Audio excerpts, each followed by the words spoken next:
भाजपा प्रत्याशी ने लगाई कांग्रेस पर आरोप। रायबरेली से भाजपा प्रत्याशी दिनेश प्रताप सिंह ने कांग्रेस प्रत्याशी राहुल गांधी और उनके कार्यकर्ताओं पर गंभीर आरोप लगाए। उन्होंने कांग्रेस के हजारों लोग जो बाहर हैं से आए व गाँव जाकर एक पेपर में जनता से हस्ताक्षर करवा रहे हैं, जिसमें उनको बताया जा रहा कि जैसे ही सरकार बनती है 1 लाख रुपए तुरंत मिलेंगे। इस तरह का प्रलोभन देकर वोट मांगा जा रहा है, जो आचार संहिता के अनुसार प्रलोभन देकर वोट मांगना आचार संहिता का उल्लंघन है।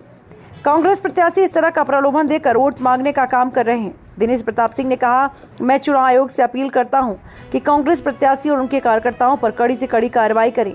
और राहुल गांधी के उस बयान पर जिसमें कहा गया कि रायबरेली से उनका 100 साल का रिश्ता है, इस पर कटाक्ष करते हुए दिनेश प्रताप सिंह ने कहा, जो कहते हैं 100 सालों से हमारा रिश्ता है, वह केवल चुनाव के समय ही आते हैं। अगर इतना पुराना नाता किसी का है तो क्या जनता के सुख दुख में उन्हें खड़ा नहीं होना चाहिए।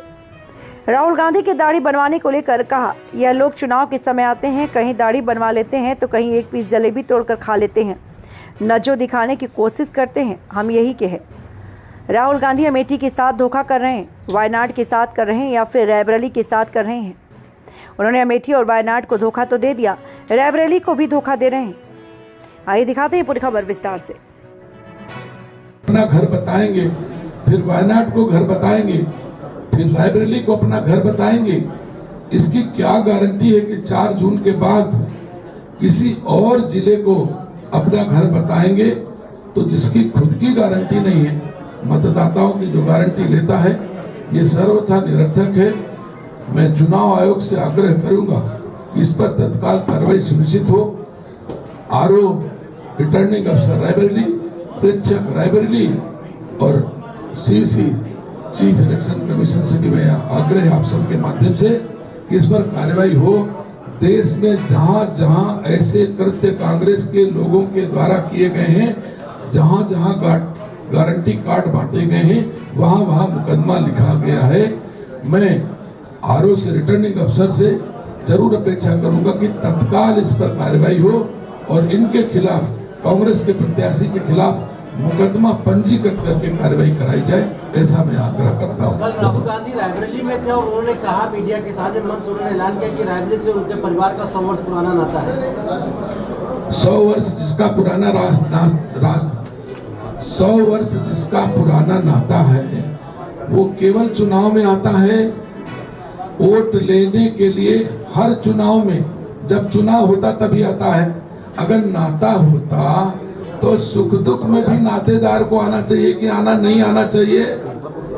अगर सुख दुख में कोई नहीं आता तो नातेदार का मतलब क्या होता है? नातेदार राहुल गांधी जी, आप सुख दुख का नाता तो अमेठी से भी था, सुख दुख का नाता तो रायबरेली से भी था। ये कह के आपने सन 52 से 2024 तक रायबरेली के लोगों को बेवकूफ बना करके वोट लिया। सम्मानित साथियों, आप भली बात जानते हो, 1952 से 2024 तक रायबरेली की माओ की कोख से जन्मे एक किसी बेटे को लोकसभा का टिकट गांधी नेहरू खानदान ने नहीं दिया। अब आप बताते हो कि हम तो नातेदार हैं। आप कहते हो मैं तो मोहब्बत की दुकान चलाता हूँ। इतनी अच्छी आपकी मोहब्बत की दुकान अगर चल रही होती तो रायबरेली से इतनी नफरत आप क्यों करते हो? 1952 से 2024 तक रायबरेली की माओ की कोख से जन्मे किसी बेटे को आपने लोकसभा का टिकट नहीं दिया, कभी राज्यसभा भी नहीं भेजा। रायबरेली से ताकत लेकर के आप अपने ड्राइवर कंडक्टरों को राज्यसभा भेज दिया, लेकिन रायबरेली के किसी बेटे को आपने राज्यसभा नहीं दिया। राज्यसभा लोकसभा छोड़ दो, आपके सांसद का प्रतिनिधि भी कभी रायबरेली के लोगों को होने नहीं दिया। इतनी नफरत आप रायबरेली के लोगों के बीच रखते हो और पूरे देश में चिल्ला चिल्ला कर